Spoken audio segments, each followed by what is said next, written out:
Hello बच्चों, आज की ये वीडियो हमारी चैप्टर नंबर 9 क्लास 10th पर है। इस वीडियो में हम पूरे चैप्टर की रिवीजन करेंगे और जो मोस्ट इम्पॉर्टेंट क्वेश्चन है आपके एग्जाम पॉइंट ऑफ व्यू से हम वो सारे क्वेश्चंस इसमें डिस्कस करेंगे। आपको अगर मेरा कंटेंट समझ आए और आपको अच्छा लगे, मेरी एक्सप्लेनेशन अच्छे से समझ आए तो प्लीज मेरे वीडियो को शेयर करें अपने फ्रेंड्स के साथ, लाइक करें और मेरे चैनल को सब्सक्राइब करें। चलिए शुरू करते हैं आज का टॉपिक। सबसे पहले इमेजिन करिए कि हम कहीं घूमने गए हैं। लगाइए चलो हम कुतुब मीनार देखने गए हैं। हम क्या करने गए हैं? कुतुब मीनार देखने गए। हम दिल्ली में रहते हैं, हम कुतुब मीनार देखने गए हैं। ठीक है, ये मेरा एक कुतुब मीनार है। ओके, और मैं यहाँ नीचे खड़ी हूँ और मैं अपनी आंखों से इस कुतुब मीनार के टॉप पॉइंट को देख रही हूँ। मैं क्या कर रही हूँ? इसके टॉप पॉइंट को देख रही हूँ। अब देखो जरा, कुतुब मीनार हवा में तो नहीं लटका होगा, उसके नीचे कोई जमीन तो होगी। ऐसे ही मैं भी कहीं खड़ी तो होंगी, तो मेरे पास भी तो जमीन होगी, राइट? तो अगर आप ध्यान से देखें तो ये क्या बन रहा होता है? एक right angle triangle. Right angle triangle क्यों बन रहा होता है? क्योंकि कभी कुतुब मीनार कभी ऐसे टेढ़ा देखा है? या कोई टावर अगर मैं कह दूं, या घर की बिल्डिंग कभी टेढ़ी होती है? वो हमेशा सीधी होती है, बिल्कुल स्ट्रेट। वो हमेशा 90 डिग्री पे होते हैं। इसीलिए क्या बोला जाता है इसे? राइट एंगल ट्राइंगल, या हिंदी में समकोण त्रिभुज। सम मतलब 90 डिग्री, राइट? तो ये 90 डिग्री होगा। अब मैं यहां से ऊपर की तरफ देख रही हूं। जो ये मेरा देखना है ना, ये इसे बोलेंगे लाइन ऑफ साइट, राइट? और ये कोई भी टावर हो सकता है, बिल्डिंग हो सकती है, एनीथिंग। ओके, अब मैं ये जो नीचे हवा में तो नहीं है ना भाई, हमारे नीचे जमीन है, तो उसको बोलेंगे हॉरिजॉन्टल।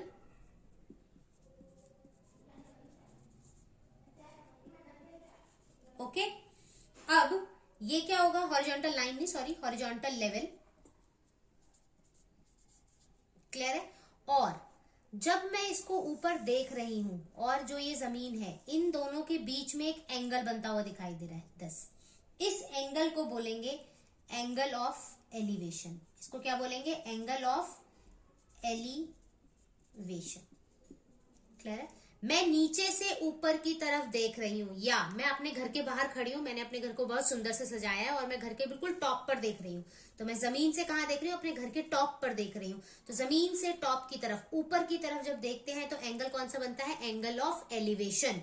और जो ये लाइन बनती है, जिस साइड से हम देखते हैं उसे बोलते हैं लाइन ऑफ साइट। ठीक है? और नीचे जमीन के लेवल को क्या बोला जाता है? हॉरिजॉन्टल लेवल बोला जाता है। ओके, हिंदी में भी बता देती हूँ, देख लेते हैं। मान लीजिए ये बिल्कुल कोई टावर है, बिल्डिंग है, या कुतुब मीनार है। यहां से मैं जब ऊपर की तरफ देखती हूँ तो ये जो लाइन होती है, ये जिसको हमने क्या बोला था? Line of site. इसको बोलते हैं दृष्टीय रेखा। दृष्टि रेखा। ओके, और जो ये जमीन पर बनता है, जिसको इंग्लिश में बोलते हैं हॉरिजॉन्टल लेवल, उसको हम बोलते हैं यहां पर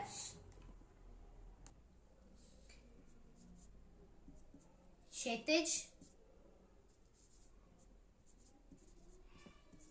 स्तर। स्थिर होता है। और ये जो कोण बनता है, इसको हम नाम देते हैं उन्नयन कोण। क्लियर है? हिंदी इंग्लिश दोनों को साथ लेके चलूंगी, तो प्लीज थोड़ा ध्यान से। क्लियर है इतनी बात? ओके, ये तो था जब मैं नीचे से ऊपर की तरफ देख रही थी। दूसरा केस क्या होता है? ये केस 1 था। दूसरा केस, मान लीजिए मैं अपने घर की छत पर खड़ी हूं। मैं अपने घर की छत पर खड़ी हूं, तो भाई छत तो होगी, तो ये पूरी बिल्डिंग है और ये बिल्डिंग की छत है, और मेरे घर के नीचे मेरी गाड़ी खड़ी है। तो मैं अपनी छत पे से अपनी गाड़ी को देख रही हूँ, या रोड पर जाते हुए किसी गाड़ी को देखूंगी। अब मुझे दोबारा बताने की जरूरत तो नहीं है, इस वाली लाइन को क्या बोलेंगे? लाइन ऑफ साइट, और हिंदी में क्या बोलेंगे? दृष्टीय रेखा। क्लियर है? अब हवा में तो नहीं उड़ेगा भाई, तो यहाँ पे कोई एक लेवल तो होगा, उसी को बोलेंगे हॉरिजॉन्टल लेवल या क्षैतिज स्तर। क्लियर है? अब ये जो एंगल बन रहा है, इसको हम नहीं पता कर सकते, तो हम कैसे पता करेंगे? ध्यान से देखेंगे। अब यहां पर एक लाइन होगी, ठीक है? ये मेरी एक लाइन है, मैं यहां खड़ी हूं। ओके, मैं यहां खड़ी हूं और ये मेरी आंख से जाता हुआ ये लाइन है। तो एंगल कौन सा बनता है? ये वाला। कौन सा एंगल बनता है? ये वाला। और इसको इंग्लिश में बोला जाता है एंगल ऑफ डिप्रेशन, क्योंकि मैं नीचे की तरफ देख रही हूं। एंगल ऑफ डिप्रेशन क्या बोला जाता है? Angle of depression. और हिंदी में भी बता देती हूँ, इसको बोलते हैं अवनमन कोण, अवनमन कोण। जब हम ऊपर से नीचे की तरफ देखते हैं, ये देखें फिर से, ये एक टॉवर था, मैं यहां से नीचे की तरफ देख रही हूं, मैं यहां से नीचे की तरफ देख रही हूं, तो कोण कहां बनेगा, यहां ऊपर, ये वाला 10 वाला, इसको बोलेंगे एंगल ऑफ डिप्रेशन या अवनमन कोण। ठीक है, इतनी बात क्लियर है। लेकिन जब मैं ट्रायंगल के साथ काम करूंगी ना, तो मुझे ये एंगल चाहिए, ये वाला एंगल मुझे ये चाहिए, ये तो दिख नहीं रहा मुझे कहीं पे भी। कैसे करेंगे, ध्यान से देखिए। अगर ये दो लाइन पैरेलल होती हैं, ठीक है, और मैंने इसमें एक ये लाइन ड्रॉ करी होती है, ठीक है, तो ये वाला एंगल और ये वाला एंगल इक्वल होता है, हाँ या ना? ये एंगल और ये एंगल इक्वल होगा, क्यों होगा? ऑल्टरनेट इंटीरियर एंगल या एकांतर अंतः कोण। क्लियर है सबको? अब ध्यान से देखो, ये लाइन और ये लाइन, ऑब्वियसली ना, अगर जमीन है और एक ऊपर मैं उसके पैरेलल कुछ खींच रही हूं, तो ऑब्वियसली ये दोनों पैरेलल लाइंस हैं और ये बीच में एक ये लाइन जा रही है, तो ये वाला एंगल और ये वाला एंगल हमेशा कैसा होता है, इक्वल होता है। तो जो भी एंगल ये दिया जाता है, बेशक हम पिक्चर बनाते हैं तो हम ऐसे ही लिखते हैं, अवनमन कोण या एंगल ऑफ डिप्रेशन, हम इसको लिखेंगे, लेकिन जब मुझे इस ट्राइंगल के साथ काम करना है तो मुझे ये एंगल चाहिए, तो जितना भी ये एंगल दिया जाएगा सेम ये हो जाएगा। क्यों भाई? क्योंकि ये ऑल्टरनेट इंटीरियर एंगल है। आई होप इतनी बात क्लियर है। ओके, अब देखें, अगर मान लीजिए मैंने आपको ये एक ट्राइंगल दिया हुआ है, ओके, ये 90 डिग्री है, और मैं आपको सब बच्चों को ये चीज क्लियर है ना, दिस इज बेस। ये बेस हम इसको कब कहते हैं, जब मैं ये वाला एंगल कंसीडर करती हूँ। अगर मैं ये वाला एंगल कंसीडर करूंगी तो बेस ये नहीं होगा, बेस ही होगा, राइट? तो ये चीज आप सबको पता होनी चाहिए कि अगर मैं इस एंगल के साथ काम करूंगी तो बेस होगा नीचे, ये जिस पर ये एंगल बन रहा है, राइट? अगर मैं कहती हूँ नहीं मुझे इस वाले के साथ काम करें, तो ऑब्वियसली बेस क्या बन जाएगा, ये बन जाएगा। ये बेस होगा तो ऑब्वियसली ये क्या बनेगा आपका, परपेंडिकुलर, और ये क्या बनेगा आपका, हाइपोटेनियस, राइट? हिंदी में देख लेते हैं। अगर मान लीजिए मैं इस वाले एंगल के साथ काम ना करके मैं इस एंगल के साथ काम करना चाह रही हूं, तो ये मेरा क्या बन जाएगा, आधार, राइट? ये क्या बनेगा मेरा, लंब, और ये जो लाइन होती है इसको क्या बोलते हैं, कर्ण। आपस में इंटरचेंज कौन होते हैं, ये दोनों, राइट? बेस और परपेंडिकुलर चेंज होते हैं। अगर मैंने इसके साथ काम करना है तो ये वाली चीज क्या बन जाएगी, बेस, और ये क्या बन जाएगा आपका, परपेंडिकुलर। हाइपोटेनियस अपनी जगह पे रहता है। क्लियर है? चलिए, जो मैं बता रही थी वो देख लेते हैं फटाफट से। मैंने कहा, मान लीजिए ये आपको राइट एंगल ट्राइंगल दिया हुआ है, ओके, ये एंगल मैंने आपको दे दिया 60 डिग्री, ओके, तो इसका मतलब ये 60 है, तो इसका मतलब ये मेरा बेस होगा और ये मेरा क्या होगा, परपेंडिकुलर, सॉरी, परपेंडिकुलर। मैं आपको कहती हूँ कि ये 7 मीटर है, ओके। मैं कहती हूँ बेस निकाल कर दिखाएं, ओके, बेस निकाल कर दिखाएं। ये मुझे दूरी चाहिए यहां से यहां तक की। सबसे पहले नाम दे देते हैं A B C। मतलब मेरा क्वेश्चन है कि BC के बीच में जो डिस्टेंस है आप वो मुझे निकाल कर दिखाएं। क्लियर है? अब क्वेश्चन कैसे करते हैं बहुत ध्यान से देखेंगे। अब मुझे नहीं पता कि हम कैसे इसे सॉल्व करें। ध्यान रखें इस बात का, आपको दिया क्या है और आपको निकालना क्या है, इन दोनों पे थोड़ा सा ध्यान लगाएं। देखें, उसने मुझे P दिया हुआ है और B निकालना है। H के बारे में कुछ कहा ही नहीं है, तो H को मारो गोली। कौन है मेरे लिए, P और B इंपॉर्टेंट रखता है, राइट? अब मैं देखूंगी कौन सा ट्रिग्नोमेट्री रेशियो, आई होप ये सबको पता है, पंडित बद्री प्रसाद हर हर बोले। वैसे तो याद करना चाहिए, ये ऐसे शॉर्टकट नहीं, लेकिन स्टिल, पंडित बद्री प्रसाद हर हर बोले सोना चांदी तोले, ठीक है? ये इसका उल्टा होता है, इसको छोड़ दो अभी फिलहाल। यहाँ पे 3 के साथ काम करते हैं, ओके। P और B ढूंढो, इस रेशियो में P और B कहाँ है, ये देखना आता है सबको या नहीं आता है, ये मैं बता दूं, चलो मैं बता देती हूँ। देखो, S का मतलब है साइन थीटा, उसके लिए क्या आएगा, P divided by H, okay. यहाँ देखे कॉस थीटा, यहाँ पे क्या आएगा, B डिवाइडेड बाय H। यहाँ पे देखें टेन थीटा, क्या आएगा, P डिवाइडेड बाय B। इसके उल्टा होता है, टेन का उल्टा होता है कॉट, सेक का उल्टा होता है कॉसेकेन, साइन का उल्टा क्या होता है तुम्हारा, सॉरी, साइन का उल्टा होता है अब हमारा कॉसेकेन, और कॉस का उल्टा होता है सेक, और टेन का उल्टा होता है हमारा कॉट। तो ये उल्टा हो जाएगा। जैसे अगर मैं लिखना चाहूँ टेन की जगह मुझे कॉट के साथ काम करना है, तो उल्टा B अपॉन में P, राइट? अगर सेक या कॉस है, कॉस का उल्टा क्या होता है हमारा सेक थीटा, इसका लिखना चाहेंगे तो इसका उल्टा यानी H अपॉन में B। साइन का उल्टा होता है कॉसेक, इसका थीटा, अगर उसका उल्टा लिखेंगे तो H अपॉन में P। आई होप ये चेक करना सबको आ गया, ओके। अब मैं ये बता रही थी कि मुझे P दिया हुआ है और B निकालना है। ढूंढो P और B किस में आता है। P और B किस में आता है, 10 में आता है। ये देखो, जो फटाफट से आप देख के बता सकते हैं, P 10 के अंदर क्या आता है हमारा, P और B आता है। तो मैं इस क्वेश्चन को कैसे सॉल्व करूंगी, मैं लिखूंगी 10 एंगल कितना दिया है 60 degree divide which is equal to P upon में B। ओके, P के बारे में इंफॉर्मेशन कितनी दी हुई है 7 और B मुझे नहीं पता, दैट इज BC। और 10 60 डिग्री की वैल्यू कितनी होती है √3, क्रॉस मल्टीप्लाई कर देंगे, BC is equal to 7 divided by √3 metre. वैसे तो मेरा ये आंसर आ गया, बहुत ही आसान था। अभी इसके आगे भी सॉल्व होगा, मैं बाद में समझाऊंगी, लेकिन मेरा पॉइंट ये था ये कैसे सिलेक्शन किया जाए कि हमें 10 लगाना है, साइन लगाना है, कॉस लगाना है, कॉट लगाना है, क्या लगाना है। तो हमेशा याद रखें, एक चीज आपको दी होती है, दूसरी निकालनी होती है, उन दोनों का कॉम्बिनेशन याद करें और देखें कि कौन सी चीज हम यहां से ले सकते हैं। आई होप ये चीज क्लियर है। चलिए अब अपने एक्सरसाइज के क्वेश्चंस देखते हैं। ओके, क्वेश्चन नंबर फर्स्ट देख लेते हैं, एक्सरसाइज 9.1 1 by 1 हिंदी और इंग्लिश दोनों में रीड करूंगी, पहले इंग्लिश में कर रहे हैं। अ circus artist is climbing a 20-meter long rope which is tightly stretched and tied from the top of a vertical pole to the ground. Okay, उन्होंने एक पिक्चर दी हुई है, उन्होंने कहा भाई एक ना ये AB मेरा एक पोल है, इस पोल के टॉप से ग्राउंड पर एक बांधा हुआ है, कोई रस्सी वस्सी बांधी हुई है, हाँ रस्सी बांधी हुई है इन्होंने, और बिल्कुल टाइटली बांधी हुई है। ठीक है, ये एंगल 90 डिग्री है, ये उन्होंने 30 डिग्री दिया हुआ है। इन्होंने कहा ये हम आपको 20 मीटर दे रहे हैं, दिस इज ओके। अब ये क्या होता है हमारा H होता है, ये क्या होता है हमारा P होता है, और ये हमारा क्या होता है B होता है। मांगा क्या है उन्होंने, कहता है find the height of the pole. Question mark किसके ऊपर है, P के ऊपर।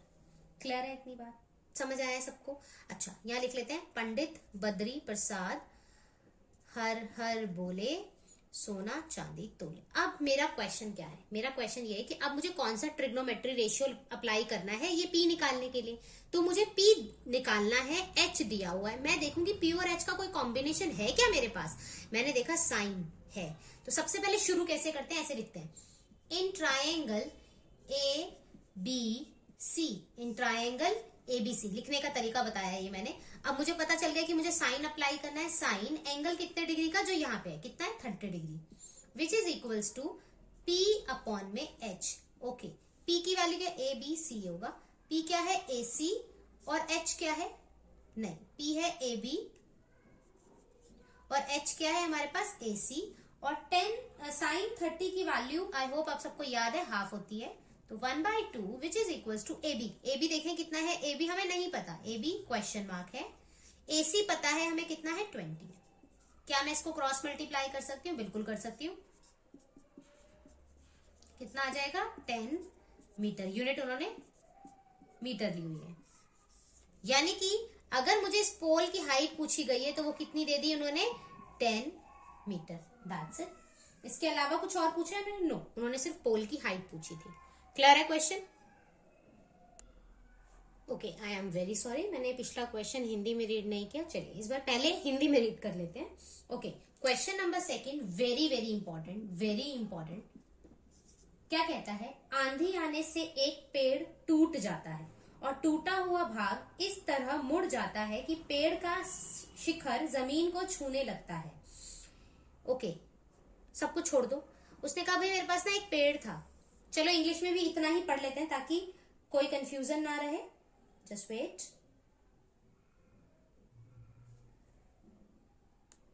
यस, इंग्लिश में वो कहता है a tree breaks due to storm and broken part bend so that the top of the tree touches the ground and making an angle 30 degree with it. क्या कहने की कोशिश करता है, एक ट्री है जो बहुत तेज हवा आई और टूटा है। ठीक है, हिंदी और इंग्लिश में दोनों में उसने यही बात कही है कि भाई एक पेड़ था पूरा का पूरा और वो टूट गया। मुझे नहीं पता कहां से टूटा, मैं मान लेती हूँ यहाँ मेरा पेड़ ना ये ऊपर वाला टूट गया। अब टूट कर क्या होगा, पेड़ गिरेगा, गिरेगा तो कैसे झुकेगा, ऐसे झुकेगा जमीन पे, हाँ या ना, और हवा में तो गिरेगा नहीं, भाई जमीन होनी चाहिए। तो ऐसे वो झुककर गिर गया और गिरने के बाद जमीन के साथ इसके टॉप ने कितने डिग्री का एंगल बनाया 30 डिग्री। ये जो टॉप था वो गिरकर जमीन पर आ गया और उसने जमीन को टच किया, तो एंगल कितने डिग्री का बनाया उसने 30 डिग्री का बनाया। ठीक है, distance between the foot of the tree to the point where the top touches the ground is 8 metre. वो कहता है foot of the tower, sorry foot of the tree. Foot of the tree कौन है, ये है। और कहता है कि जो टॉप ऑफ द ट्री है वो नहीं है टॉप ऑफ द ट्री, अब तो जमीन पे आ चुका है, ये रहा टॉप ऑफ द ट्री। इन दोनों के बीच का जो डिस्टेंस है दैट इज 8 मीटर। ओके, कितना है? 8 मीटर। मैं हिंदी में पढ़ देती हूँ। पेड़ के पाद बिंदु की दूरी, जहां पेड़ का, देखो पाद बिंदु जब वर्ड यूज कराया था ना, पाद बिंदु, गड़बड़ नहीं करनी है। इसका मतलब होता है बॉटम, यानी ये टॉप का, ये जो जमीन बिल्कुल टच करे ना, फुट। इसको हिंदी इंग्लिश वाले यूज करेंगे मेनली फुट, और हिंदी वाले क्या यूज करते हैं इसको? पाद बिंदु, राइट। फुट के पॉइंट से लेकर और इसके टॉप तक के पॉइंट के बीच की जो दूरी है, ये जो डिस्टेंस आया है वो उसने कितना दिया है? 8 मीटर दिया है, ठीक है। टॉप को इंग्लिश में जो टॉप होगा उसको टॉप ही यूज करेंगे, मोस्ट ऑफ द क्वेश्चंस में टॉप यूज करेंगे, और इसको क्या यूज करेंगे? बॉटम या फिर फुट। और हिंदी में क्या यूज करेंगे? इसको पाद बिंदु, और इसको क्या यूज करेंगे? शिखर। तो उसने क्या बोला? जो शिखर है, जो कि अब ये है, इस शिखर का और इस पाद बिंदु के बीच का जो डिस्टेंस है वो कितना है? 8 मीटर है। आई होप क्लियर है। ओके, वो कहता है पेड़ की ना लंबाई बताओ। ठीक है जी, पेड़ की लंबाई बताओ। उसने बोला पेड़ भैया कितना लंबा था ये बता दो मुझे। अच्छा मुझे बात बताओ, क्या ये यहां से लेकर यहां तक हमारा ट्री है?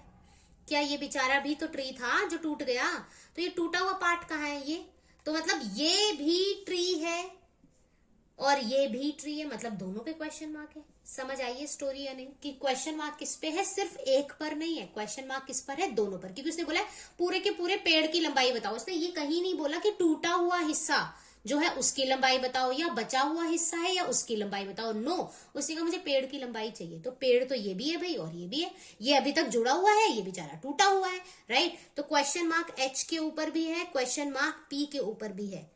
क्लियर है मेरी बात? और बी हमें गिवन है। आई होप समझ आ गया इतना क्वेश्चन। हिंदी और इंग्लिश दोनों में मैंने एक्सप्लेन किया है। क्लियर है? चलिए अब क्वेश्चन सॉल्व कैसे करेंगे। अब तक तो हमने सीखा था एक चीज दी होती है दूसरी निकाली थी। कोई बात नहीं, कोई बात नहीं। मैं सोचूंगी कि मुझे एक ही चीज पूछी हुई है।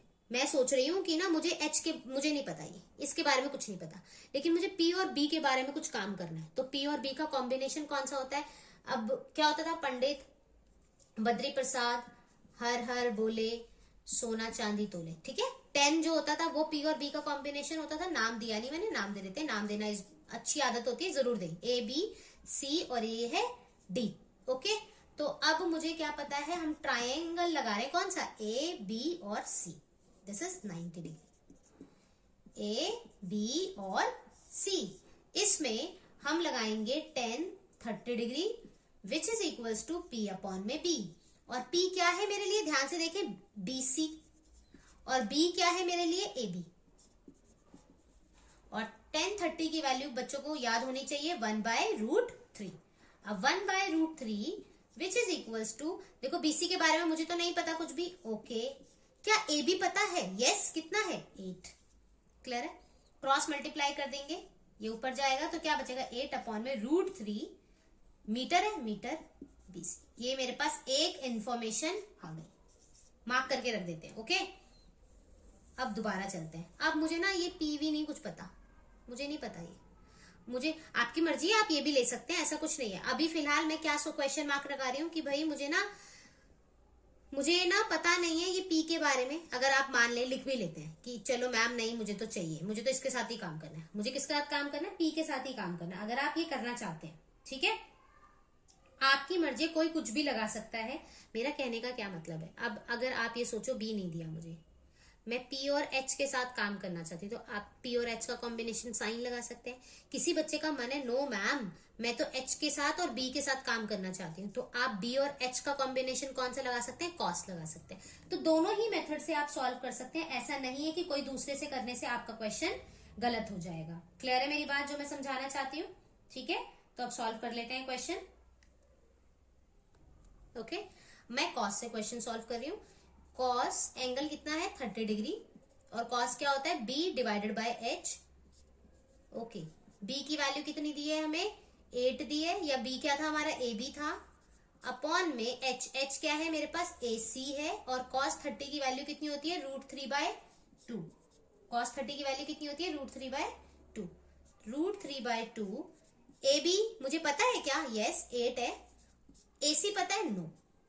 क्रॉस मल्टीप्लाई, तो AC ऊपर चला जाएगा 8 × 2 और √3 नीचे आ जाएगा। AC की वैल्यू कितनी हो जाएगी? 8 2 16 √3 मीटर। अब मेरी बात ध्यान से सुनना, ये मेरा पेड़ है और ये भी मेरा क्या है, पेड़ है, राइट। तो मुझे तो पूरा ट्री की हाइट चाहिए, किसकी हाइट चाहिए, हाइट ऑफ द ट्री। मुझे तो हाइट चाहिए, लंबाई चाहिए, ऊंचाई चाहिए, किसकी, ऊंचाई किसकी चाहिए या लंबाई किसकी चाहिए, किसकी चाहिए, पेड़ की चाहिए, राइट। तो वो पेड़ क्या होगा मेरे लिए, दिस प्लस दिस। तो ये क्या था, BC देखो कितना आया था मेरे पास, 8/√3, और AC कितना आया है मेरे पास, 16 प्लस में √3। एलसीएम लेंगे तो कितना आएगा, देखो √3 तो √3 आएगा एलसीएम। 8 और 16 को ऐड कर देंगे तो कितना हो जाएगा हमारे पास, 24। आई होप ये पता चल रहा है मैंने क्या किया है, metre. This is my answer. लेकिन मैं क्वेश्चन को कभी भी ऐसे नहीं छोड़ सकती, क्योंकि आप लोगों को पता होना चाहिए कि नीचे डिनोमिनेटर में इरैशनल नंबर को नहीं छोड़ा था, मतलब रूट वाली किसी भी संख्या को नहीं छोड़ा जाता। तो हम क्या करेंगे, यहां देख लेते हैं, 24 डिवाइडेड बाय √3। तो इस √3 को भगाना है तो किससे मल्टीप्लाई कर देंगे, ऊपर नीचे √3 से। ओके, तो ये क्या आ जाएगा, 24√3, और √3 से मल्टीप्लाई होकर क्या आ जाएगा, 3। आप यहां से काट सकते हैं, 3 1 जा 3, 3 8 जा 24। तो आंसर आ जाएगा 8√3 मीटर। यानी मेरा पेड़ की लंबाई जो थी वो कितनी आई है, 8√3 मीटर। Very important question. चलिए नेक्स्ट क्वेश्चन देख लेते हैं। क्वेश्चन नंबर 3 कहता है, इंग्लिश में रीड कर रही हूं पहले। A contractor plans to install 2 slides for children to play in a park. Slides वाले झूले नहीं होते हमारे, वो 2 ना कॉन्ट्रैक्टर लगाना चाहता है, ठीक है। हिंदी में भी देख लें कि उसने पहली सेंटेंस क्या बोला, उसने बोला एक ठेकेदार बच्चे को खेलने के लिए एक पार्क में फिसलन पट्टी लगाना चाहता है। क्लियर है भाई, जो कि 5 वर्ष से कम उम्र के बच्चों के लिए है, और एक है 5 उम्र से कम वर्ष के बच्चों के लिए, और दूसरी कितने वर्ष से कम बच्चों के लिए भाई,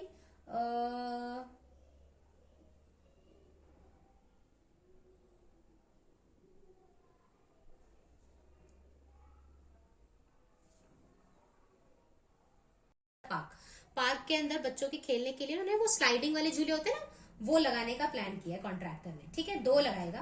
for the children below the age of 5, जो 5 साल से छोटे बच्चे हैं, she prefers to have a slide whose top is at the height of 1.5 metre. ठीक है जी, वो ये कहने की कोशिश कर रहा है जो 5 साल से छोटे बच्चे हैं उनके लिए जो स्लाइड बनाने की कोशिश करिए ना, उसकी जो हाइट रखेंगे वो कहता है 1.5 मीटर रखेंगे। ये स्लाइड ऐसे जाएगा और ये ऐसे हमारा एक स्लाइड बनेगा, ठीक है। ये किसके लिए है, जो बिलो 5 इयर्स है, ठीक है। ओके, अगला क्या कहता है, and is inclined at the angle of, और ये कितने पे बना रहा है इसको, 30 डिग्री पे बना रहा है। ओके, ग्राउंड के साथ उसने बोल दिया भाई एंगल बन रहा है 30 डिग्री का। Whereas for the elder, और जो अबव है, किससे अबव है भाई, 5 इयर्स से, उनके लिए जो बना रहा है उसके लिए क्या कहता है, एक है और वो एंगल, उसकी हाइट जो है वो 3 मीटर है। कितनी हाइट है, 3 मीटर है, और वो स्लाइड ऐसे कर रहा है, और ग्राउंड के साथ जो एंगल बना रहा है वो कितने डिग्री का बना रहा है, 60 डिग्री। आई होप बात क्लियर है। What should be the length of the slide in each case, जो स्लाइड है ये, इसकी हाइट उसने मुझसे पूछी है। आई होप क्लियर है सबको। एक बार हिंदी में रीड कर ले क्वेश्चन को, चलिए रीड कर लेते हैं एक बार हिंदी में, एक सेकेंड। ओके, वो कहता है एक ठेकेदार बच्चों को खेलने के लिए एक पार्क में 2 फिसलन पट्टी बनाना चाहता है। एक ये फिसलन पट्टी है, एक ये फिसलन पट्टी है। 5 वर्ष से कम उम्र के बच्चों के लिए वह एक ऐसी फिसलन पट्टी लगाना चाहता है जिसके शिखर की ऊंचाई 1.5 है। ठीक है जी, बना दिया 1.5 है, और वो भूमि के साथ 30 डिग्री का कोण बनाता है। क्लियर है हिंदी वालों। और फिर पढ़ते हैं, जबकि इससे अधिक उम्र के, जो इससे बड़े बच्चे हैं, 5 ईयर्स से जो बड़े बच्चे हैं, उनके लिए क्या किया है, जो फिसलन पट्टी बनाई है उसकी ऊंचाई उसने कितनी बोली है, 3 मीटर, और वो भूमि के साथ कितने डिग्री का कोण बना रहा है, 60 डिग्री का। प्रत्येक स्थिति में फिसलन पट्टी की लंबाई, ये मत सोचना कि इसके बारे में या इसके बारे में बात कर, फिसलन पट्टी कौन है, ये स्लाइडिंग कौन है, ये स्लाइड हमारी ये है, इसकी उसने लंबाई मुझसे मांगी है। आई होप दोनों ही टाइप में आपको क्वेश्चन क्लियर है। ठीक है, सॉल्व करें, चलिए सॉल्व करते हैं 1 बाय 1। मैं सोच रही हूँ कि ये मेरा एक क्वेश्चन है, A, बी सी, और ये मेरा दूसरा क्वेश्चन है, ठीक है। 1 बाय 1 काम करें, पी क्यू और आर। ओके, पहले इन ट्राइंगल ए बी सी, सबसे पहले इन ट्राइंगल ए बी सी आते हैं। ओके, मुझे दिया क्या है पी, निकालना क्या है एच। पी और एच का कॉम्बिनेशन कौन सा होता है, आई होप सबको पता है। देखो मैं बार बार नहीं लिखूंगी, लास्ट टाइम लिख रही हूँ। पंडित बद्री प्रसाद हर हर बोले, सोना चांदी तोले। दिख रहा है साइन के अंदर कौन आ रहा है, पी और एच। तो मैं किसको लगाऊंगी, साइन। एंगल कितने डिग्री का लेंगे, 30 डिग्री का लेंगे। सिर्फ ये मेरा क्वेश्चन है, ऐसा कुछ भी नहीं है मेरे पास, मैं भूल चुकी हूँ उसको, ठीक है। तो ये क्या है, P divided by H। P कितना है AB और H कितना है हमारे पास AC। अब इंफॉर्मेशन देखते हैं, साइन 30 की वैल्यू कितनी होती है, हाफ होती है।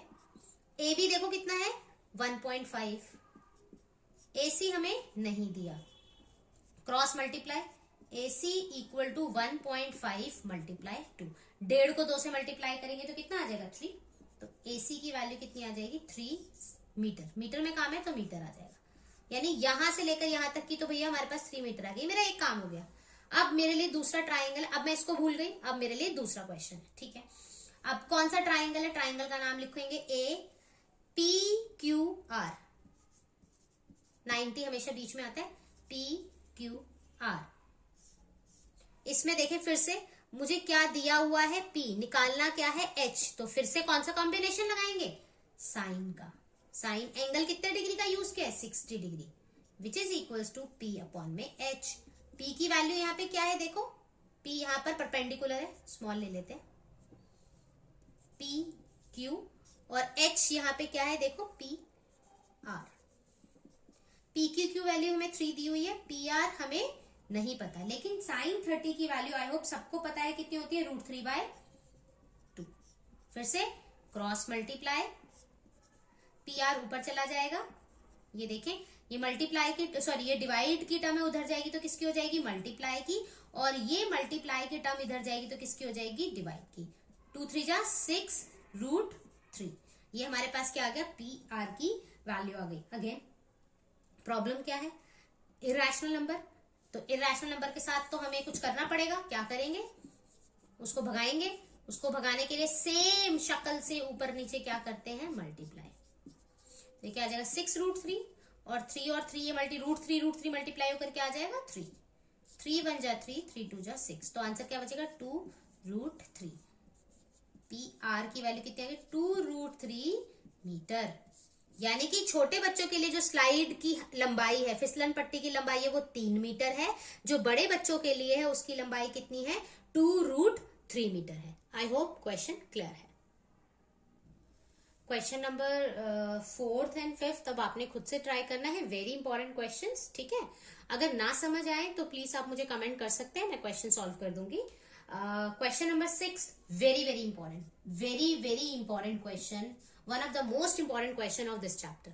क्लियर है, तो बहुत ध्यान से सुने। पहले मैं इंग्लिश में रीड कर रही हूँ, फिर मैं इसे हिंदी में रीड करूंगी। ओके, कहता है 1.5 मीटर टॉल बॉय, जो बोलता जा रहा है हम धीरे धीरे वो करते चले जाएंगे। एक लड़का है जो 1.5 मीटर टॉल है, उसने बोला मैंने बना लिया। ये 1.5 मीटर टॉल एक लड़का है।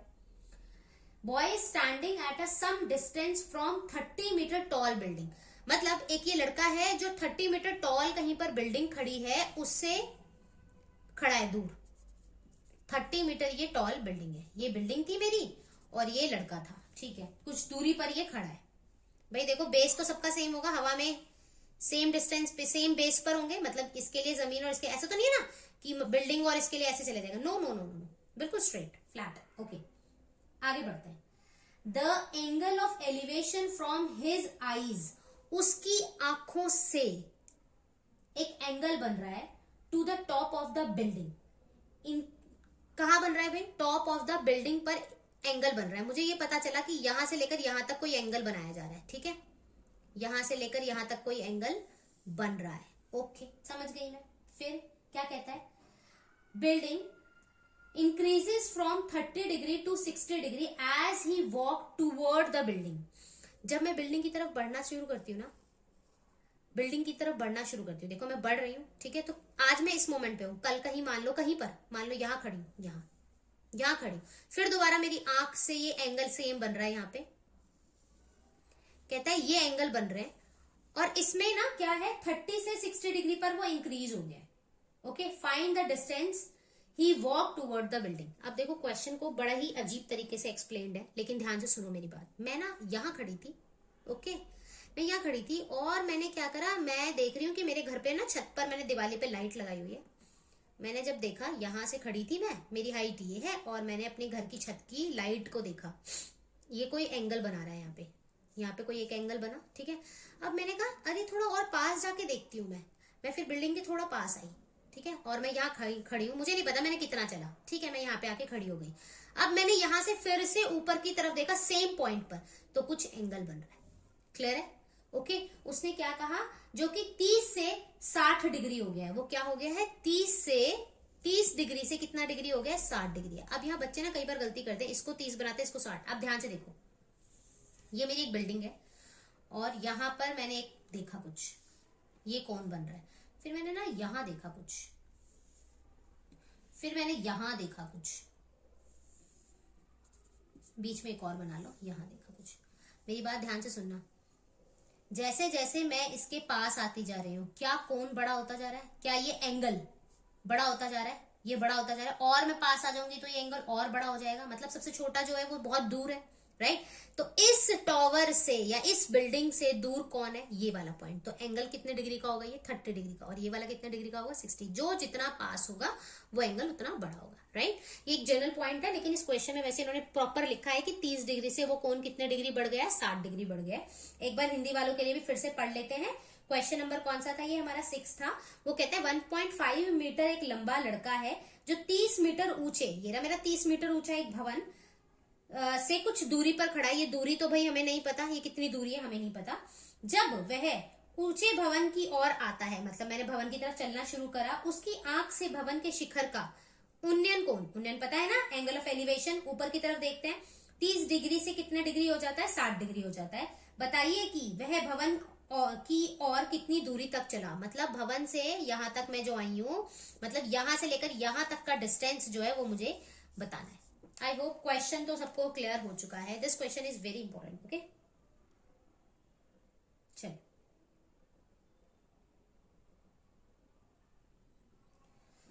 ओके, करना क्या है इस क्वेश्चन में, नाम देते हैं सबसे पहले, ओके। मैं नाम दे रही हूं ए, सबसे पहले नाम देने का काम करना है, फिगर बनाते हैं बी सी डी, और इसको क्या दे, एक्स वाई जेड दे देते हैं, एक्स वाई, और इसको दे देते हैं जेड, ओके।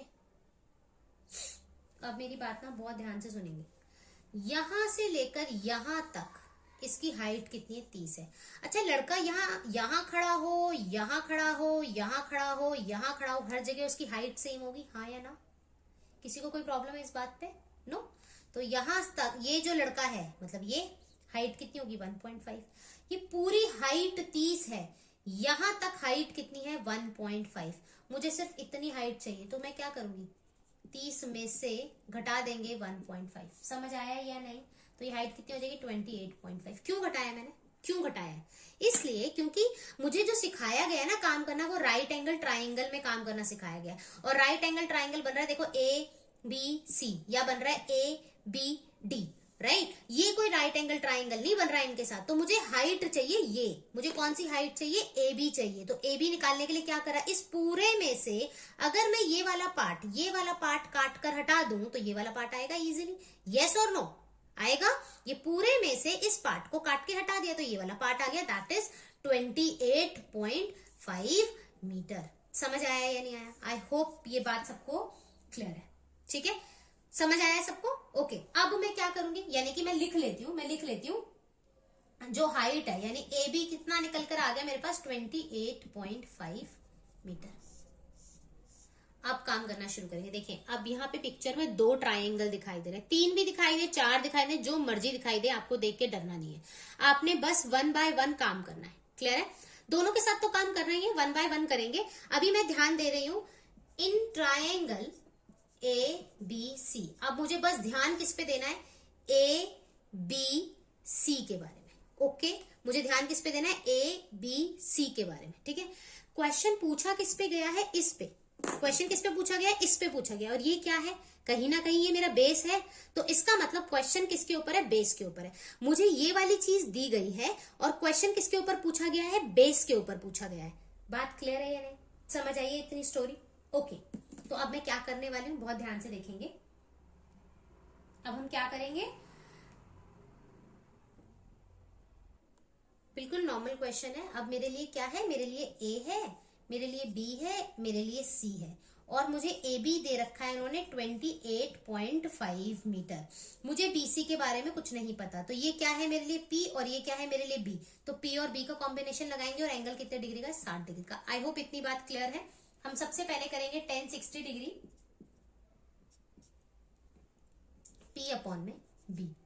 देखें यहाँ पे पी की वैल्यू कितनी है मेरे पास, ए बी, और बी की वैल्यू क्या है मेरे पास, बी सी, और tan 60 डिग्री की वैल्यू होती है √3। Okay, √3 is equal to A B. A B देखो कुछ दिया है क्या मुझे, यस 28.5 और divided by B C, cross multiply, तो ये क्या आ जाएगा, B C is equals to 28.5 divided by √3।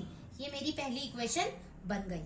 Clear है ये बात। अब मेरे पास दूसरा ट्राइंगल है। दूसरा ट्राइंगल कौन से, देखें जरा ध्यान से, ये ए, ये बी, और ये क्या है डी। देखो बीच में ना एक पॉइंट सी भी है, तो इसे मत भूलना। मुझे काम किसके साथ करना है, अब मैं लिखूंगी फटाफट से, इन ट्राइंगल ए बी और डी। ओके, अब इसमें फिर से 28.5 ये तो मुझे पता है, लेकिन इसके बारे में कोई इंफॉर्मेशन नहीं है। फिर से मेरा कौन सा लगेगा, 10 डिग्री, और ये एंगल कितने डिग्री का है यहाँ पे, 30 degree. 30 degree which is equals to P upon में बी। यहां पर देखो P क्या है मेरे लिए, फिर से ए बी है, और B क्या है मेरे लिए, बी डी। क्या मैं बी डी को लिख सकती हूँ बी सी प्लस में सी डी, क्या मैं बी डी को लिख सकती हूँ बी सी प्लस में सी डी, बिल्कुल लिख सकती हूँ। इसको मैं लिख रही हूँ बी सी प्लस में सी डी। अब देखो tan 30 की वैल्यू कितनी होती है, 1/√3। ए बी की वैल्यू तो पता है हमें कितनी है, 28.5, और ये बी सी प्लस में सी डी। आई होप इतनी बात क्लियर है। अब देखें जरा, इसको हम क्रॉस मल्टीप्लाई कर देते हैं। ट्राई करेंगे, क्रॉस मल्टीप्लाई करने पर क्या आ जाएगा हमारा, मैंने यहाँ पे क्लीन किया है, ध्यान से देखें, बी सी प्लस में C D which is equals to what, इसके साथ ये जाएगा तो कितना आएगा, 28.5 √3। इसके साथ मल्टीप्लाई हो जाएगा, मल्टीप्लाई में ये इसके साथ है, ठीक है। ये मेरी सेकंड इक्वेशन बन गई। अब ये दोनों करने के बाद आपको क्या ध्यान देना है कि जब आपने दोनों ट्राइंगलों में अपना जो रेशियो वाला फॉर्मूला था वो अप्लाई कर दिया, उसके बाद मेरा क्वेश्चन, एक इक्वेशन ये बन गई, एक इक्वेशन ये बन गई। अब दोनों इक्वेशन को बहुत ध्यान से ऑब्जर्व करेंगे 2 सेकंड लगा के, ठीक है, लगाते हैं। मैंने देखा बीसी की वैल्यू ये है और बीसी प्लस सी डी ये दे रखा है। क्या ये बीसी की जगह ये हाथी सा दे रखा है, क्या मैं ये हाथी यहाँ रख सकती हूँ, BC is equal to this. अगर बीसी इक्वल टू कहीं पे 2 दिया होता तो मुझे जहां भी बीसी दिखाई दे मैं उसकी जगह 2 रख सकती थी। कोई बात नहीं ना, इसकी शक्ल हाथी सी है, कोई बात नहीं, इसको यहाँ रखते हैं। 28.5/√3 plus C D is equal to 28.5 साथ में क्या है, √3। आई होप क्लियर है। तो नंबर वाले नंबर टर्म अपने साथ जाएगी। ये कैसे आया, अच्छा ये लिख देते हैं, बाय इक्वेशन फर्स्ट। पहली इक्वेशन की हेल्प से हम ये लिख सकते थे, ठीक है। यहाँ देखिए C D is equals to 28.5 √3। ये प्लस की संख्या इधर जाएगी तो किसकी हो जाएगी, माइनस की, तो 28.5 डिवाइडेड बाय √3, ठीक है जी। अब देखें दोनों में से 28.5 को कहते हैं भाई आप तो बाहर आ जाए,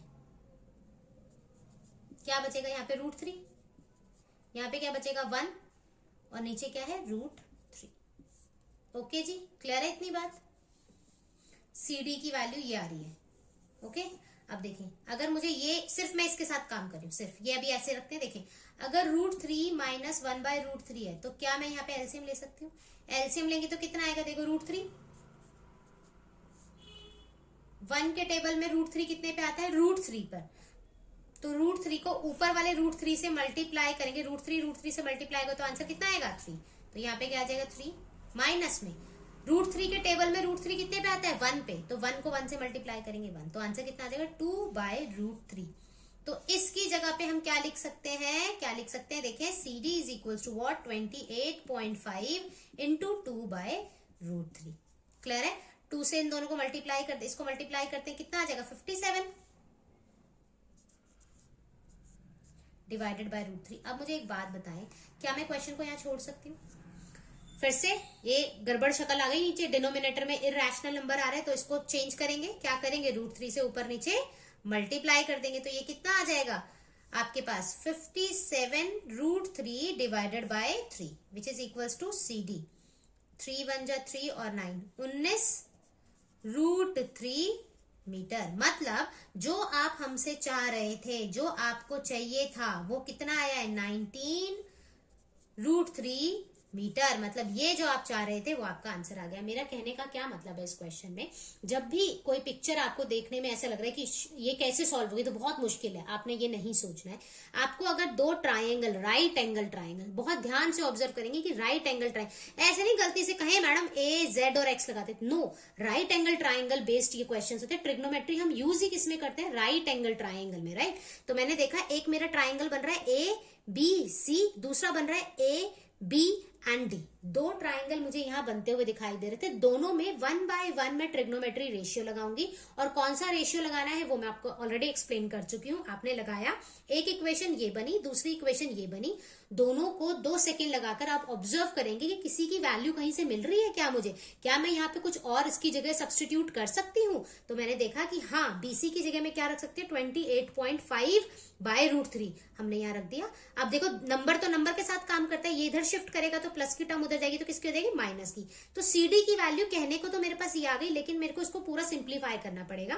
हमने 28.5 कॉमन ले लिया, बचा √3 माइनस 1/√3। इस वाले पार्ट को मैंने सॉल्व करके दिखाया हुआ है।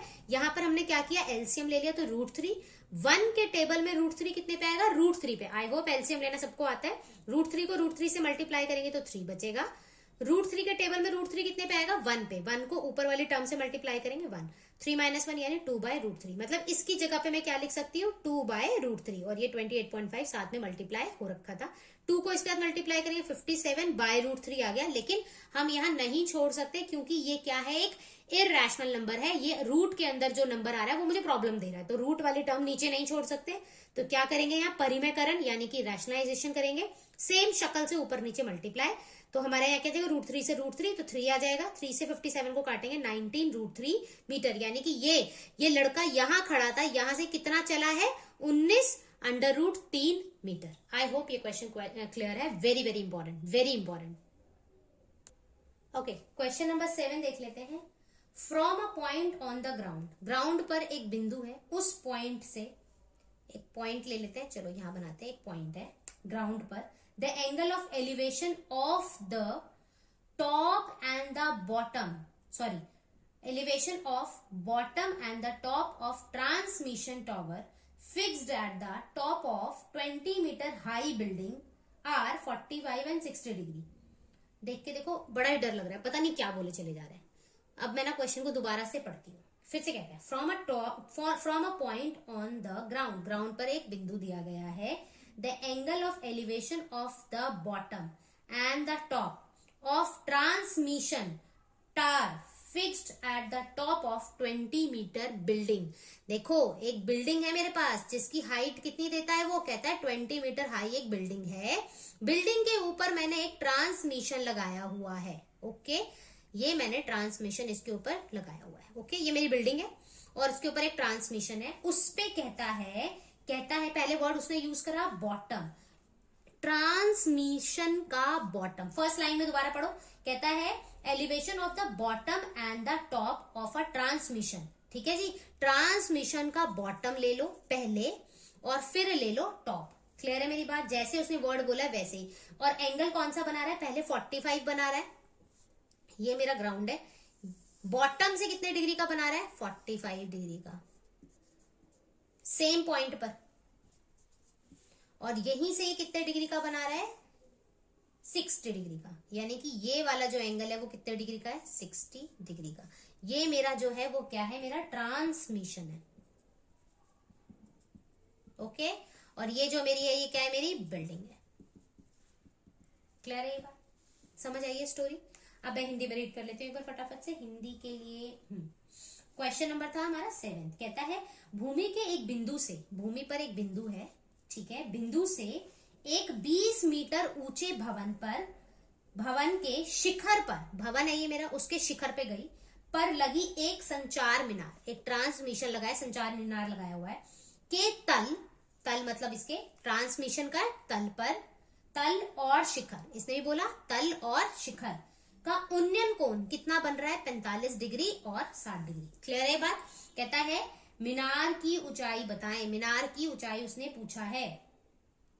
ओके क्लियर है। मीनार कौन है भाई, हमारा ये ट्रांसमिशन, इसके ऊपर क्या है हमारा क्वेश्चन मार्क है। क्लियर है, समझ आइए स्टोरी। ओके अब मेरी बात ध्यान से सुनेंगे। अब तक मैंने सिखाया था, अब तक के जो क्वेश्चंस हमारे पास आ रहे थे उसमें क्या था कि हमें इंफॉर्मेशन एक दी होती थी, दूसरी निकालनी थी, ठीक है। तो हम उसको देखकर फटाफट से अपना क्वेश्चन सॉल्व करते थे कि भैया कौन सा रेशियो लगाना है, हमें फटाफट समझ आता था। लेकिन यहाँ तो देखो इन्फॉर्मेशन भी थोड़ी सी, मतलब थोड़ी सी दी हुई है, किसकी, ऊंचाई की, हाइट की, परपेंडिकुलर की, और मांगी भी परपेंडिकुलर की है। अब इसमें क्या लगाए हम, किसको लें, इसको लें, हाइट किसको लें, मुझे नहीं समझ आ रहा। मेरी बात ध्यान से सुनना। अब ऐसे क्वेश्चंस में देखो, पिछली वाली जो पिक्चर थी ना वो ऐसे थी, ऐसे थी, उसमें कॉमन क्या दिखाई दे रहा था, हाइट, हाइट थी, उसमें क्या थी, हाइट थी कॉमन, राइट। यहां पर कॉमन क्या दिखाई दे रहा है आपको, दोनों के लिए बेस दिख रहा है कॉमन। तो मतलब बेस से रिलेटेड मुझे कुछ तो हेल्प मिल जाएगी, समझ आइए, बेस से रिलेटेड मुझे कोई ना कोई हेल्प जरूर मिल जाएगी। तो इसलिए मैं एक तो बेस के साथ काम करने वाली हूं, दूसरा क्वेश्चन किसके ऊपर चल रहा है, परपेंडिकुलर के ऊपर, तो मैं किस कॉम्बिनेशन को उठाऊंगी, बेस एंड परपेंडिकुलर। क्लियर हुई है। जो दोनों फिगर में आ जाता है हिस्सा, जो हिस्सा दोनों फिगर में आ जाता है, ये मत कहना कि मैम ये वाला हिस्सा भी तो आ रहा है दोनों में, अरे ये राइट एंगल ट्राइंगल में नहीं आ रहा है। राइट एंगल ट्राइंगल अगर मैं बोलूं, देखो ये मेरा ए, ये मेरा बी, ये मेरा सी और ये डी। अगर मैं ट्राइंगल की बात कर रही हूँ एबीसी, तो क्या उसमें ये वाली चीज आ रही है, बिल्कुल आ रही है। अगर मैं बात करूं इन ट्राइंगल ए बी डी की, ए बी डी की, तो क्या उसमें भी ये वाला हिस्सा आ रहा है, बिल्कुल आ रहा है। तो यानी कि मुझे इसके साथ तो काम करना ही करना है, ठीक है। अब क्वेश्चन मार्क जिस पे उसको उठा लो, तो कॉम्बिनेशन क्या बन गया, पी का और बी का, और पी और बी क्या होता है, 10 होता है। क्लियर है इतनी बात। चलिए अब शुरू करते हैं। वही नॉर्मल क्वेश्चन, मुझे नहीं पता क्या सॉल्व करना है, मुझे ये पता है कि ये एक ट्राइंगल है, ये दूसरा ट्राइंगल है, 1 बाय 1 दोनों में मुझे अपना रेशियो लगाना है। ओके लगाते हैं। देखें 10 ABC कौन था, ए बी और सी। देखो कितने डिग्री का एंगल है यहाँ पे मेरे पास, 45 डिग्री का, 10 45 degree which is equals to P upon में B। बना ले क्या यहाँ अलग से, देखें ये मेरा A है, ये मेरा B है, ये मेरा C है, इसने मुझे 20 मीटर दिया हुआ है, ये एंगल 45 है, ये मेरा 20 है। ओके जी ठीक है। P की वैल्यू देखें फटाफट से, क्या है BC, और बेस की वैल्यू क्या है AB। 10 45 कितना होता है, 1 होता है। AB is equal to BC, ये आ गया। अच्छा मुझे कुछ दिया हुआ था इसने, अच्छा BC की वैल्यू कितनी दी थी, 20, तो यहाँ लिखते थे 20। तो AB कितना आ गया मेरे पास, 20 मीटर। ये मेरी पहली इक्वेशन आ गई, फर्स्ट। क्लियर है। ओके अब मुझे लगाना है दूसरा ट्राइंगल, ये मेरा ABD। अब जब ABD की बात करें, यहाँ बना लेते हैं, ये मेरा A, ये मेरा B और ये मेरा D, बीच में यहाँ पे कहीं ना C है। ओके कोई बात नहीं, ठीक है। मेरा पूरा एंगल कितने डिग्री का है, 60 डिग्री का। ओके फिर दोबारा से, ये मेरा बेस है, और ये परपेंडिकुलर के बारे में थोड़ी बहुत तो इन्फॉर्मेशन है ही ना, थोड़ी बहुत तो इन्फॉर्मेशन है। ये 20 है और ये मुझे नहीं पता, इसको क्या दें, क्या CD लिख लेते हैं, X लिख लेते, चलो ठीक है। बात समझ आई है क्या करा है मैंने।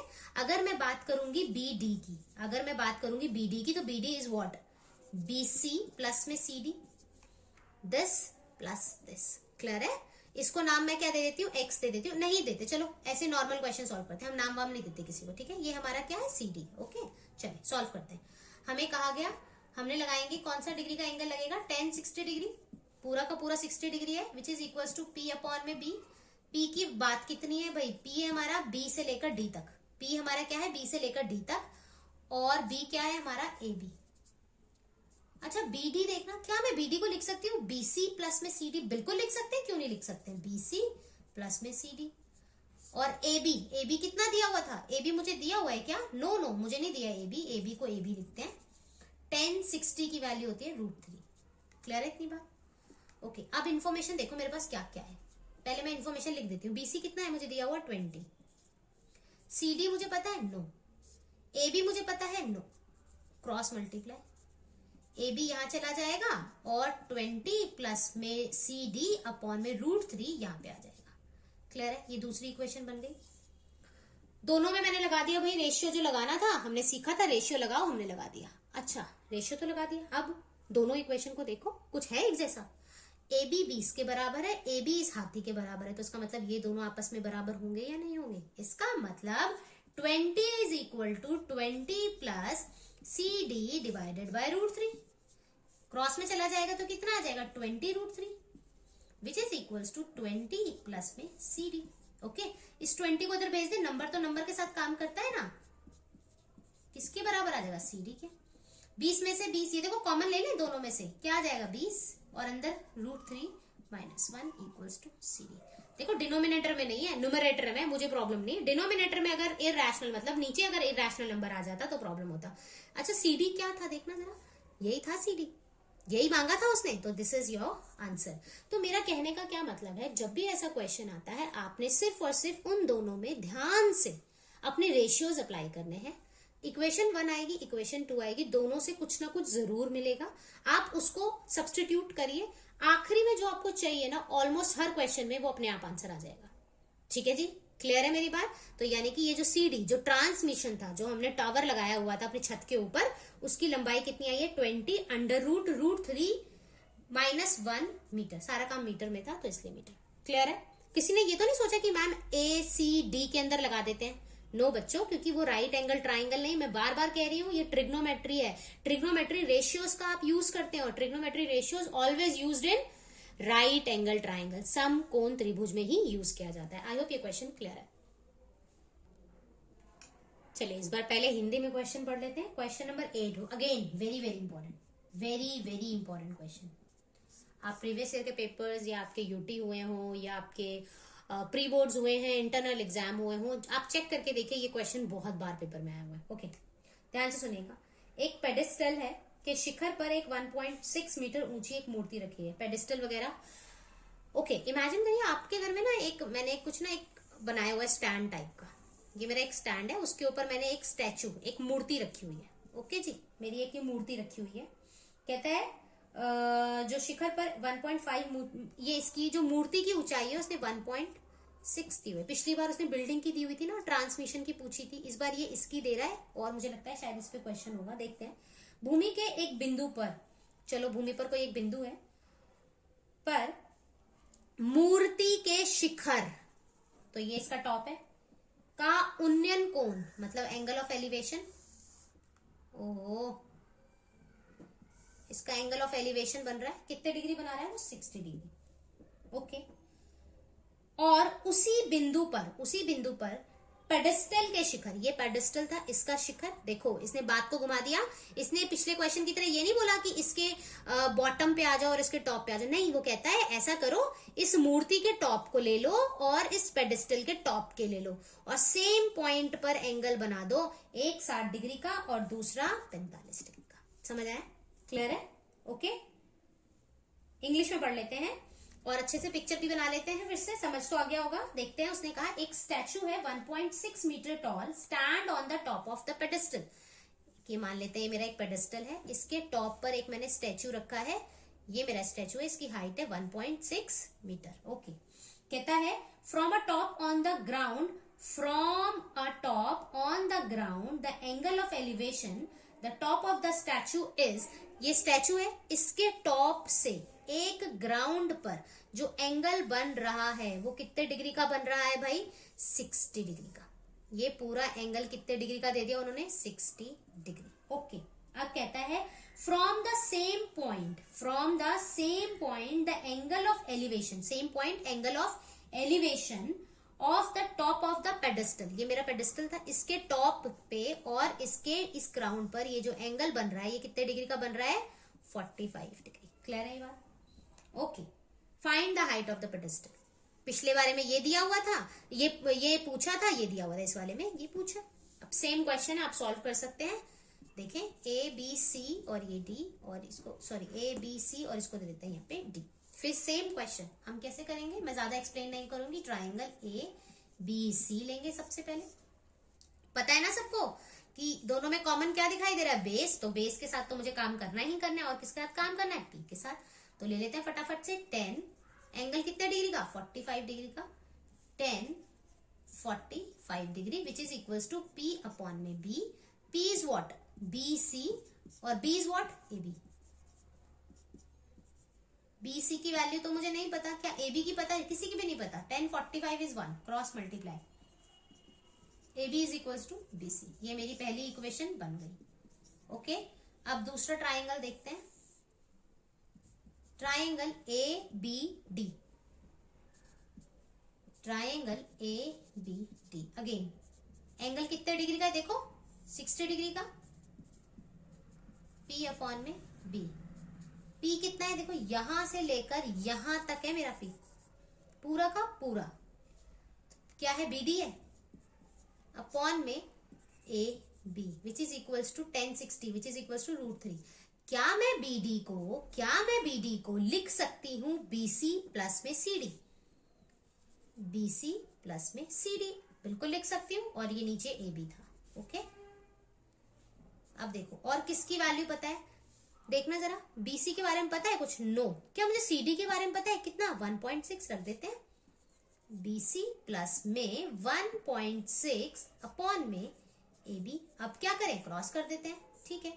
ए B is equal to what, B C plus में 1.6 अपॉन में √3। क्या ये मेरी दूसरी इक्वेशन हो गई।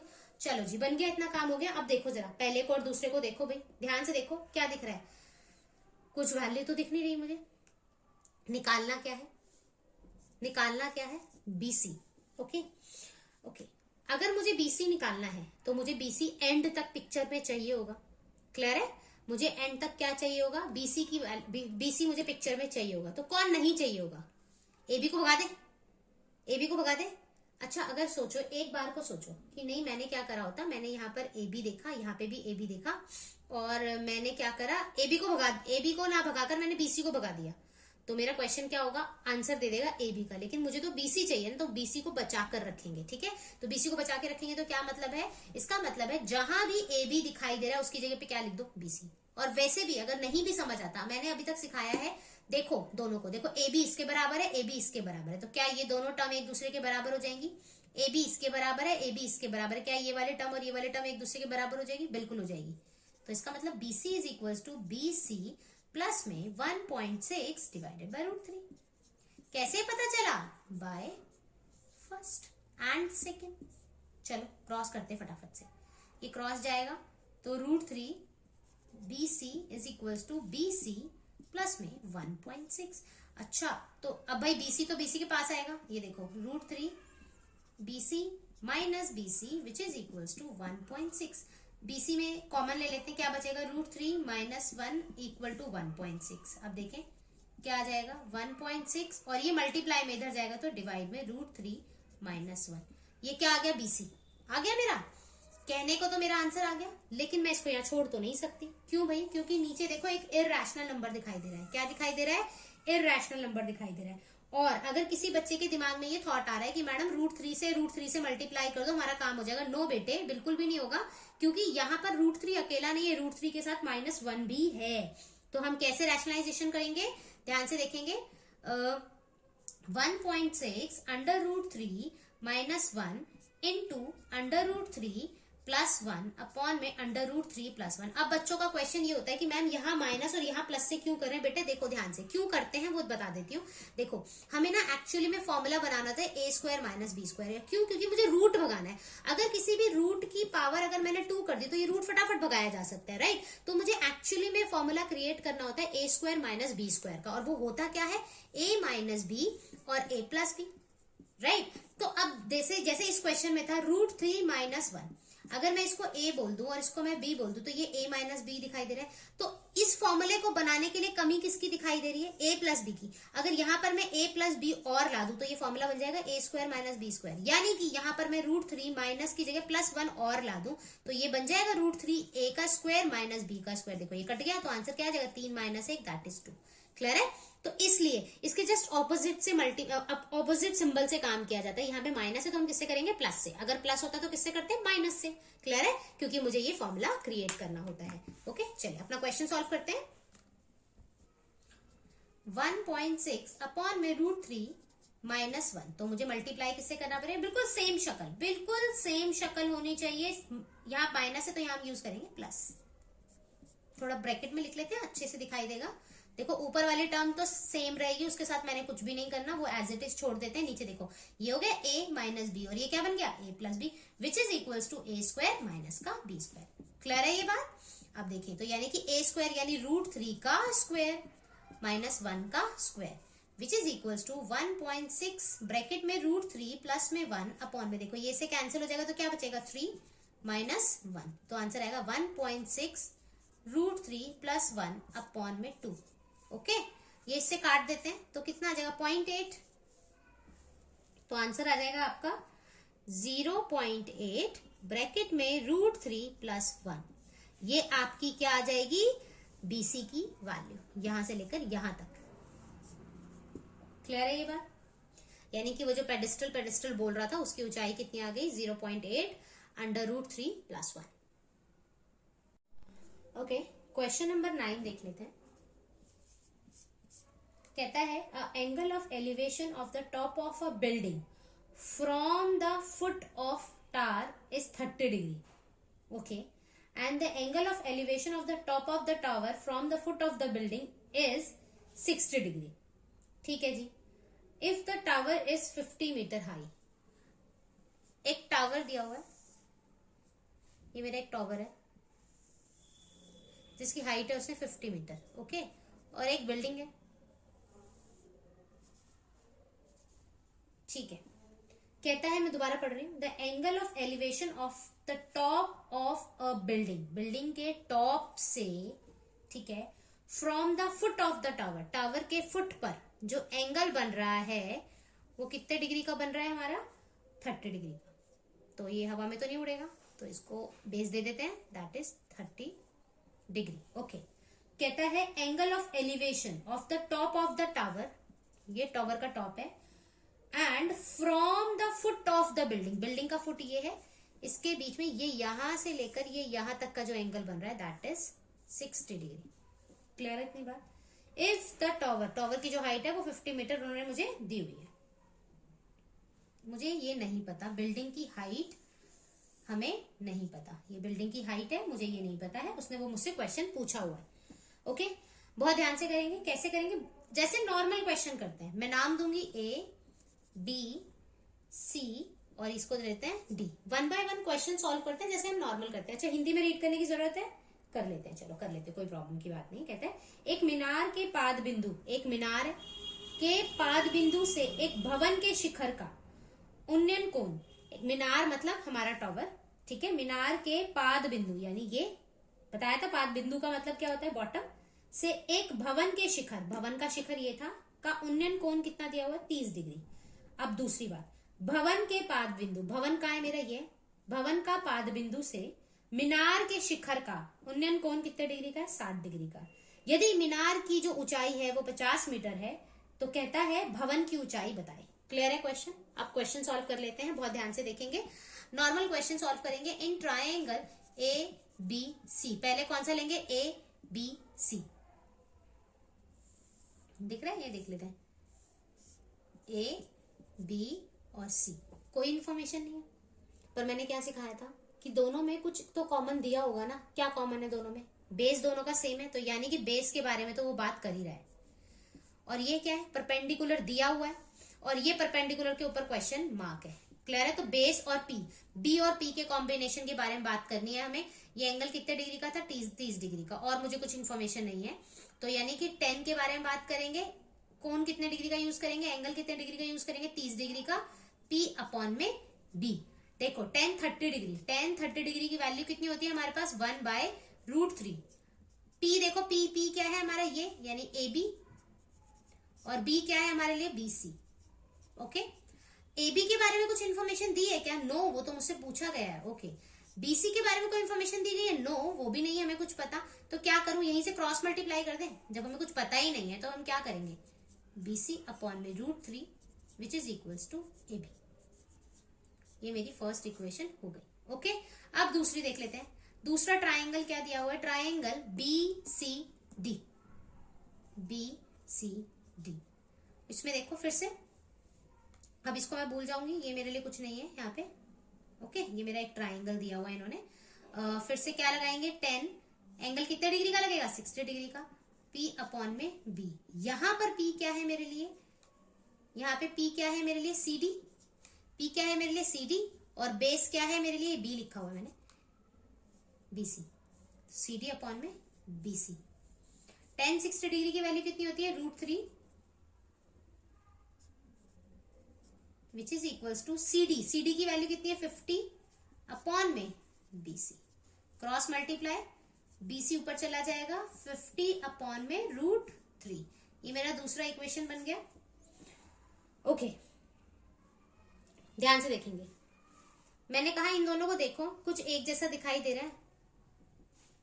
मैम तो हर बार कहती थी कि यहाँ समथिंग इक्वल टू समथिंग आ गया, समथिंग इक्वल टू समथिंग आ गया, तो वो दोनों आपस में बराबर होते हैं। लेकिन ये तो AB के बराबर है और ये BC के बराबर है, यहाँ तो BC नहीं है।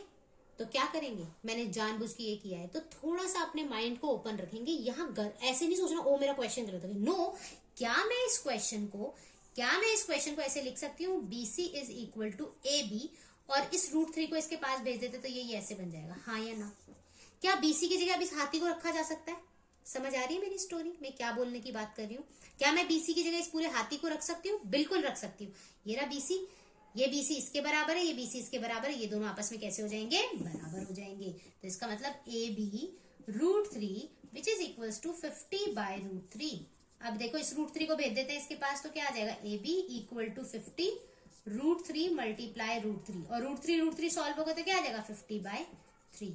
यानी AB इज इक्वल्स टू मेरे पास क्या आ गया, 50 बाय 3 मीटर। अच्छा, मुझे मांगा क्या था, देखते हैं जरा। उसने बोला था ये निकालो, ये क्या है, AB। देखो ऑटोमेटिकली आंसर आया या नहीं आया। हम आंसर के पीछे कभी भी नहीं भागेंगे। हमें अपने क्वेश्चन में नॉर्मली दोनों बार रेशियो लगाना है, दोनों को चेक करना है, एक दूसरे जैसी जो शक्ल दिखाई देगी उठा के सब्स्टिट्यूट करना है, अपना आंसर खुद ब खुद आ जाएगा। क्लियर है?